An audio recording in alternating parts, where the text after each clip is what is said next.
रुबीना नामी एक औरत मुझे रेल में मिली थी और काफ़ी परेशान लग रही थी। कुछ देर हमारे दरमियान खामोशी की चादर तनी रही। आखिर कब तक दो औरतें साथ हों और आपस में बात ना करें, ये मुमकिन नहीं था। लिहाजा मैंने ही पहल की। खाला, आप कहाँ जा रही हैं? कराची, उसने एक लफ्ज़ में जवाब दिया। वहाँ आपका घर है? रिश्तेदारों से मिलने जा रही हैं? औरत का कोई घर नहीं होता। खातून ने ऐसी चौंका देने वाली बात कही कि मेरे कान खड़े हो गए। आप किसी मुश्किल में हैं क्या? क्यों परेशान हैं? शायद मैं आपकी मदद कर सकूं। शौहर खो गया है, उसे तलाश करने जा रही हूं। ये एक चौंका देने वाली बात थी। शौहर खो गया है? कैसे, कब, कहाँ? बेइख्तियार मेरे मुंह से कई सवाल अदा हो गए।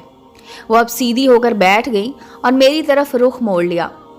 बेटी, हम अटक के रहने वाले हैं। मेरे सारे भाई बहन पढ़े लिखे हैं। मैंने बीए बीएड किया, फिर एमए किया। ख्याल था कि लेक्चरर हो जाऊंगी तो मुस्तकबिल महफूज हो जाएगा, कि माली तौर पर खुद कफील हो जाने से औरत को ज़्यादा तहफ़्फ़ुज़ हासिल हो जाता है।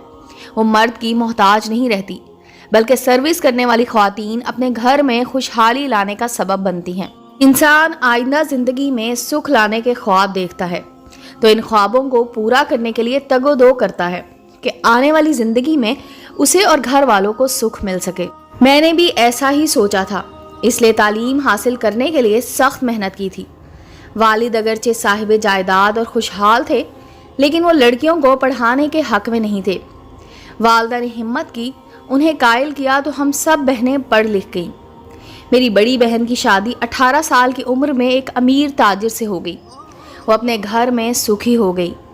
हम दो बहनों में 1.5 साल का फ़र्क था। दोनों के रिश्ते बरवक्त आए और बेहतर से बेहतर की तलाश में ठुकरा दिए गए। मैं एमए कर रही थी और बहन को कोई रिश्ता पसंद ना आता था। मैंने एमए कर लिया तो अच्छी सर्विस की तलाश में शादी को टालती रही और यूं वक्त गुजरने के साथ उम्र भी बढ़ती गई। वालदैन अब हमें बोझ समझने लगे थे। मंजली बहन के लिए अब्बू के भांजे का रिश्ता आया था। पहले उसको कमतर जाना, बाद में वालदा ने उसी से सोबिया का निकाह कर दिया। मंजली घर सुधारी तो मेरी बारी आई। मेरी एक सहेली का भाई सेंटर लेने आया करता था। बहुत खूबरू और शरीफ था, नज़रें हमेशा नीची रखता। लुबना उसकी बहुत तारीफ़ें करती, मैं भी एक उचटती नज़र उस पर डाल लिया करती थी, लेकिन दिल में ये नहीं था कि इसी से शादी करूँगी। जब वालदा ने अपनी बहन के बेटे के लिए दोबारा कहा तो मैंने साफ मना कर दिया। एक बार पहले भी मैं अपने इस खालाजाद के रिश्ते को रद्द कर चुकी थी। हालांकि वो अच्छा भला पढ़ा लिखा और एक कॉलेज में लेक्चरार था, लेकिन वो जो कहते हैं कि घर की मुर्गी दाल बराबर। जब माँ ने बार बार कहा कि अब भी वक्त है घर बार की हो जाओ ताकि हम भी सुकून की नींद सोएं, माँ के बार बार कहने पर कि शादी की उम्र निकली जाती है, मैं कुछ सोचने पर मजबूर हो गई। इन्हीं दिनों एक सरकारी महकमे से कॉल आ गई। सोचा कि अब तो मुलाजमत में मिल गई है, क्यों ना घर बसाने की सोचूं। अम्मा अब्बा भी राजी और मुझे भी आखिर तो घर बसाना ही था, लेकिन अच्छा रिश्ता अब भी मसला था। शोमई किस्मत इन्हीं दिनों लुबना घर आ गई। बोली कि बहन की शादी है, मदू करने आई हूँ, तुम्हें ज़रूर आना है। बहुत इसरार किया तो मैंने वादा कर लिया कि आऊँगी, मगर उसका घर दूर था। कहने लगी, ये कोई मसला नहीं, रियाज लेने आ जाएंगे। रियाज उसका भाई था जो उसे सेंटर लेने आया करता था। मैंने पूछा, ये तो बताओ तुम्हारा भाई अब क्या कर रहा है? कहने लगी कि वो इंजीनियर हो गया है, आजकल बड़ी अच्छी पोस्ट पर है। शादी वाले दिन रियाज मुकर्रा वक्त पर गाड़ी लेकर आ गया तो मैं अपने भांजे के हमरा, जिसकी उम्र 9 बरस थी, रियाज की गाड़ी में उनके घर चली गई। रास्ते में उसने 2-4 बातें की, मैंने भी मुख्तसर जवाब दिया। वापसी में भी वही मुझे घर तक छोड़ गया। इस मुख्तसर से सफ़र के दौरान उसके लिए दिए अंदाज ने मेरे दिल में घर कर लिया। मैं एक अच्छा इंसान समझने लगी। अब वालदा बज़िद थी कि खाला के बेटे से शादी कर लो, ये रिश्ता तुम्हारे लिए अच्छा रहेगा, मगर मैं कहती हरगिज़ मुझको सबाहत से बयान नहीं करना। अभी ये मामला चल रहा था कि लुबना अपनी माँ के साथ हमारे घर आ गई। उसकी वालदा ने रियाज के लिए मेरा रिश्ता मांगा। अम्मी ने उन लोगों को पसंद ना किया, कहा कि मेरे शौहर गैरों में रिश्ता नहीं करते, लेकिन मैं बज़िद हो गई कि आप लड़के को देखें फिर उन लोगों को जवाब देना। लुबना वाले भी नाउम्मीद ना हुए और दोबारा मिन्नत समाजत करने आ गए। अम्मी मेरी जिद्दी तबीयत से वाकिफ थी। वालिद को मनाया कि एक बार लड़के और उसके वालिद से मिल लो। रियाज अपने बाप के हमरा आया। सीधा सादा शरीफ सा नौजवान लगा। बाप भी भला मानिस था। अब्बा ने अम्मी से कहा, बज़ाहिर तो सही लोग लगते हैं, ज़्यादा पड़ताल करनी है तो जाकर उनका घर देखाओ, कुछ पास पड़ोस से सुनगुन ले लो। मैंने अम्मी को कहा, इसी तरह रिश्ते ख़राब होते हैं। लुबना मेरे साथ पढ़ती थी, मैं उसको अच्छी तरह जानती हूँ, मेरी सहेली है, मैं उन लोगों के बारे में मुतमईन हूँ। आपको फिक्र करने की बिल्कुल ज़रूरत नहीं है। अच्छा भाई, तुम जानो, कल को कोई ऐसी वैसी बात हो जाए तो हमारे पास रोती हुई मत आना। जो तुम पर बीते खुद संभालना, हम जिम्मेदार नहीं होंगे। हाँ, मैं खुद होंगी अपने आइंदा के अच्छे बुरे की जिम्मेदार। इतनी अच्छी जॉब हो गई है, मेरी खुदा ना करे कुछ बुरा हो भी जाए तो आप पर आकर बोझ ना बनूंगी। कहते हैं गरूर का सर नीचा, मैंने गरूर किया था और आज तक अपने इस जुमले की सज़ा भुगत रही हूँ। मेरी रियाज से शादी हो गई। ये लव मैरिज ना थी, लेकिन मैंने अपनी मर्जी ज़रूर चलाई और साथ शादी पर बज़िद रही, सिर्फ इस वजह से कि एक तो वो खूबसूरत था और ओहदा भी उसकी बहन ने अच्छा बताया था, जिसकी मैंने तहकीक ना करने दी और लुबना के बयान पर यकीन कर लिया। जब माँ बाप ने देखा हमारी इतनी पढ़ी लिखी लड़की मुंह को आ गई है, उन्होंने भी लड़के का घर बार देखे बगैर रियाज से ब्याह कर दिया। दुल्हा वालों ने अच्छे इलाके में 3 माह के लिए किराए का मकान, जो ठीक हालत में था, ले लिया था। वहाँ पहले बेटी की शादी की, फिर मुझे ब्याह कर ले गए। दोनों तकरीबात बखैर खूबी अंजाम पा गई तो किराए का मकान खाली कर दिया और असली घर को लौट गए। अब पता चला कि ख़ानदान के 1-2 लोग ही मैट्रिक तक पढ़े थे। सिर्फ लुबना ने बीएड किया था, बाकी सब अनपढ़ थे। ख़ानदान भी अच्छा न था। मेरी सास अव्वल दर्जा की बदजुबान खातून थी। ऐसी गालियां देती कि उनसे बात करते भी डर लगता था। ये मुझे अपने आबाई घर ले आए, जो करीबी गांव में था, जहां ना बिजली, ना पानी और ना सड़क थी। उनका घर एक पक्के कमरे पर मुश्तमिल था। ये कमरा उन्होंने अपने किसी रिश्तेदार से पैसे उधार लेकर बनवाया था। घर में वॉशरूम तक ना था। पहली बार रियाज के साथ मैके आई तो शर्म से घर वालों को ना बताया कि कहाँ और किस हाल में हूँ। शौहर एक महकमा में मामूली मुलाजिम और मैट्रिक पास थे। मुझसे इस वजह से शादी की कि मैं अच्छी मुलाजमत पर थी। ना चाहते हुए भी जिंदगी का एक कड़वा तरीन घूंट इज्जत की खातिर पी गई। सोचा सर्विस पर हो जाऊंगी तो खुद से मेहनत करके घर बना लूंगी। उनके माली हालात तो नजर आ रहे थे। घर में सिर्फ आटा था और राशन नाम की कोई चीज़ मौजूद न थी। कर्ज ख्वाह अलग रोज आकर तंग करते थे। उनके हालात देखकर अच्छी उम्मीदें दम तोड़ गईं। मुफलिसी भी उनकी कबूल होती जो अगर ख़ानदान शाइस्ता और लोग पढ़े लिखे होते। ये तो लालची और झूठे निकले थे। लुबना ब्याह कर इस्लामाबाद चली गई। घर में सास, 2 नंदे, ससुर और देवर थे जो आपस में लड़ते रहते थे। ससुर कुछ बेहतर थे। अब सोचती थी कि वालदा ने सही कहा था, इस घर खाला का घराना क्या बुरा था। वो सभी पढ़े लिखे और खुशहाल लोग थे। मैंने हर इंसान की तरह अपने आप को मुस्तकबिल में बेहतरीन देखने की ख्वाहिश की थी। रियाज ड्यूटी पर चला जाता, मैं सारा दिन उसकी माँ और बहनों की झकझक सुनती और कुड़ती। वो मामूली क्लर्क था। मेरी नौकरी शहर में लगी हुई थी। उन्होंने मुझे शहर में जॉब करने की इजाज़त ना दी तो वालिद ने बड़ी मुश्किलों से देही इलाके के स्कूल में लगवा दिया और मैंने एक अच्छी पोस्ट छोड़कर स्कूल में टीचर लगना कबूल कर लिया कि 4 पैसे तो हाथ में होंगे। 2 बच्चे हो गए तो तबादला एक दूर के गांव में हो गया। हसन अब्दाल के पहाड़ों की तरफ बच्चों समेत जाती थी। रोती और किस्मत को कोसती, कमा कर भी लाती, मगर खाने को ना मिलता। जब मेरी तनख्वाह आती, सारी तनख्वाह रियाज ले लेता, सिर्फ बस के किराए के पैसे देता। घंटों स्टॉप पर बस का इंतज़ार करती।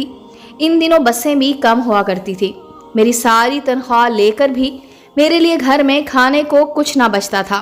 खुदा जाने आटा, चीनी, घी सब कहाँ जाता था। बच्चे घर में छोड़ती तो दर दर रुलते थे। मेरी ड्यूटी पर जाने के बाद वो घर से सड़क पर निकल जाते थे। कोलू के बैल की तरह जिंदगी हो गई। सारा दिन ड्यूटी के लिए निकलती, मीलों चलती, वापस आकर खाना पकाती। रियाज और उनके बच्चे घर वाले खुशो खुरम बेफिक्र होकर जिंदगी गुजार रहे थे। बच्चों की पैदाइश का खर्चा मेरे वालदैन के जिम्मे था। वालदैन से गिला करने के लायक ना थी। वो जितना कुछ मेरे हालात देखकर मेरे और मेरे बच्चों के लिए कर रहे थे, ये उनकी मेहरबानी थी। जिंदगी खामोशी से गुजरती रही कि मेरा बुरा हाल कोई ना सुने। रियाज ने मुझे नौकरी से फारिग करवा दिया, महज फंड्स हासिल करने के लिए। उसने किसी अफसर के बेटे को अमेरिका सेटल होते देखा तो अमेरिका जाने की सूझी। मुलाजमत को 25 साल ना हुए थे। मेरे मना करने के बावजूद उसने रिटायरमेंट ले ली और रकम जो मिली पासपोर्ट बनवाने में ही खर्च कर दी। अब माँ बाप से दुखड़ा ना कहती तो क्या करती। जब बच्चों को भी खिलाने को ना मिलता तो बेगैरत बनकर माँ बाप के घर पहुँच गई। 2 भाई बाहर थे, छोटा भाई घर में होता था। उसने अम्मी अब्बू से कहा, रुबीना बहुत दुखी ज़िंदगी गुजार रही है, उसे यहीं रख लें। पढ़ी लिखी है, यहाँ सर्विस करके अपना घर बनाएगी। मैंने सर्विस की कमेटियाँ डालकर सस्ती ज़मीन खरीदी, उस पर एक कमरा बनवाया, मगर सहूलतें ना होने की वजह से भाई ने वहाँ रहने ना दिया। मेरी अम्मी मेरे बच्चों की देखभाल करती और मैं नौकरी करती थी। रियाज भी शहर आ गया और इसी कमरे में रिहाइश इख्तियार कर ली जो मैंने बनवाया था। मैं छुट्टी के दिन रियाज के हमरा वहाँ बच्चों के साथ रहती और सर्विस की खातिर बाकी दिन अम्मी के घर होती कि बच्चों को वही खाना पकाकर खिलाती थी। बाद में रियाज ने वो घर बिकवा दिया, कहा कि तुम्हारी वालदा के घर के पास जगह लेंगे ताकि मैं बच्चों के करीब रह सकूं। मकान तो बिक गया, मगर मुझे आधी रकम मिली, आधी मेरे शौहर ने अपनी जेब में रख ली। अब आधी रकम में शहर में कौन सा प्लॉट मिल सकता था। जो भाई बाहर थे, वालदा ने उन्हें फ़ोन किया, उन्होंने बाकी पैसे भिजवाए कि बहन मैके के दर पर ना पड़ी रहे। छोटे भाई ने इस रकम से वालदैन के घर के करीब प्लॉट खरीद कर दिया कि उस पर घर बनवाना है। प्लॉट मेरे नाम था। मेरे मना करने के बावजूद रियाज ने उस पर कर्जा लिया। साल बाद प्लॉट के बकाया हिस्से को भी गिरवी रख लिया और लोन ले लिया कि 2 हिस्से मकान बनेंगे, एक में खुद रहेंगे, दूसरा पोर्शन किराए पर उठा देंगे तो कर्जे की किस्त इस किराए से निकलती रहेगी। लेकिन उसने रकम 2 माह में उड़ा दी। अब कर्जा क्या उतरना था, मकान ही ना बन सका था। जो ही मेरी नौकरी तमाम हुई, मैं मुफलिसी के घटाटोप अंधेरे में घिर गई। पाई पाई को मोहताज और जिंदगी स्याह रात की तरह अंधी हो गई। 10 साल तक कर्जा तो क्या किस्तें ना दी। 2 प्लॉट कमेटियां डालकर खरीदे थे, दोनों इस कारण बिक गए। जब हाथ खाली हो गए तो उसे कराची जाकर कमाने की सूझी। जबरदस्ती मुझे और बच्चों को पिंडी से कराची लाया। वो घर और सामान जो तिनका तिनका करके जोड़ा था वो दूसरों के हवाले कर गई। यहाँ आकर रुपया अपनी जेब में रख लिया और मैं प्राइवेट स्कूलों में नौकरी के लिए धक्के खाने पर मजबूर हो गई। जब खाने पीने के लाले पड़ गए, बच्चों के साथ वापस मैके आ गई। बड़े बेटे को रियाज ने अपने पास रख लिया। मुझे मैके आए 2 दिन हुए थे कि फ़ोन आया, हमारे बड़े बेटे का एक्सीडेंट हो गया है, अस्पताल में है। उल्टे कदमों वापस कराची आ पहुंची। जो ही घर में दाखिल हुई, सरताज हंस रहे थे कि वाह कैसी तरकीब चली है, 2 दिन बाद ही लौट कर आ गई हो। अब मेरी वो रकम जो जॉब ख़त्म होने पर मिली थी, उससे दोस्त के साथ बैरून मुल्क जाने का प्रोग्राम बना लिया कि दोस्त का वहाँ बड़ा बिजनेस है, वो वीज़ा दिलवाएगा और वहाँ सेट कर देगा। यूँ मुझे परदेश में बच्चों के साथ बेआसरा बगैर खर्चे के छोड़ कर चला गया। 3 रातें जाग कर शौहर के लिए दुआ करती रही कि खैरियत से अपनी मंजिल पर पहुँचे। चौथी रात दीवार फलांग कर अंदर कमरे का दरवाज़ा आवाज़ देकर खटखटाया। आवाज़ सुनी तो दिल दहल गया, या अल्लाह ये क्यों और कैसे आ गए। साहब तो बैरून मुल्क कमाने गए थे, शायद मेरी रकम डबो कर आ गए हैं। दरवाज़ा खोला, डर उस वक्त कोई सवाल न किया। सुबह हुई तो पूछा, तुम तो बैरून मुल्क गए थे, वापस क्यों आ गए। कहा कि हांगकांग गया था, वहाँ दूर दूर तक इंडस्ट्री का नाम न था। वो आदमी मुझे छोड़कर भाग गया। किसी तरह बैंकॉक पहुँचा, वहाँ पर एक पुराने वाकिफ़कार का भतीजा मिल गया। उसने मदद की और वीज़ा भिजवाने का वादा भी किया था। उनको पैसे दे आया हूँ। मैं खामोश हो गई। मेरे गाढ़े पैसे की कमाई यूं रियाज साहब ने दोनों हाथों से दी थी। लाखों की रकम थी। जब मैंने वावेला किया तो पागल बन गए, गालियां देनी शुरू कर दी। मेरे हाथ का खाना ना खाता कि तुमने जहर मिला दिया होगा। उनके कानों में आवाज़ें आने लगी। डंडा उठाकर आवाज़ों के पीछे दौड़ते कि लोग मेरे बच्चों को मार रहे हैं। मोहल्ले वाले खामोश तमाशाई बनकर देखते कि इस आदमी का दिमाग चल गया है। मैं मारे गैरत के किसी को मुंह दिखाने के काबिल ना रही। अब डर कर मियाँ की मर्जी के मुताबिक चलती कि ये बदनाम ना कर दे। मेरे भाई कराची आ गए, जो बाहर मुल्क गए हुए थे। ان سے میں نے رابطہ کیا کہ مکان کا کرایہ چڑھ گیا ہے، بچوں کا ساتھ ہے اور ریاض بیمار ہیں۔ انہوں نے 50,000 دیے کہ واپس راولپنڈی چلی جاؤ۔ ان کے جاتے ہی رقم مجھ سے طلب کی کہ عمرہ کرانے لیے چلتا ہوں۔ میں نے رقم نہ دی، رات کو سوئی تو جہاں رقم چھپائی تھی وہاں سے نکال لی اور غائب ہو گئے۔ میں بے روزگار تھی، اس پر 5 بچوں کا بوجھ اور مکان کا کرایہ۔ کسی طرح واپس میکے راولپنڈی پہنچی۔ کچھ دن بعد اطلاع ملی کہ کراچی میں کسی جگہ گھر لے لیا ہے۔ خود کو کنوارا ظاہر کر کے اپنی شادی کے لیے رشتہ تلاش کر رہے ہیں۔ یہ اطلاع ان کے بھانجے نے دی تھی، پتہ بھی لکھا تھا۔ بچے والدین کے پاس چھوڑ کر اب اپنے شوہر کی تلاش میں واپس کراچی جا رہی ہوں۔ کراچی والے بھائی کے پاس ٹھہروں گی اور ریاض کو تلاش کروں گی۔ میں نے خاتون کی کہانی سنی تو حیرت زدہ رہ گئی۔ خوش شکل اور بدتمیز اس عورت میں کس چیز کی کمی تھی؟ پھر بھی اپنے شوہر کو ڈھونڈنے جا رہی تھی، کیونکہ وہ اس کے 5 بچوں کا باپ تھا اور آفرین ہے اس کے والدین پر کہ ایسے فراڈی داماد کو برداشت کر رہے تھے، مگر بیٹی کو طلاق لینے کی ترغیب نہ دی تھی۔ کراچی آ گیا، ہم نے ایک دوسرے سے پتوں کا تبادلہ کیا اور میں نے ان سے وعدہ لیا کہ شوہر مل جائے تو مجھے خط لکھ کر ضرور بتانا۔ کافی دنوں تک خالہ روبینہ نے رابطہ نہ کیا۔ ایک روز ان کا خط آ ہی گیا۔ لکھا تھا، جب اس گھر پہنچی جہاں ریاض رہ رہا تھا، خود کو کنوارا ظاہر کیا ہوا تھا۔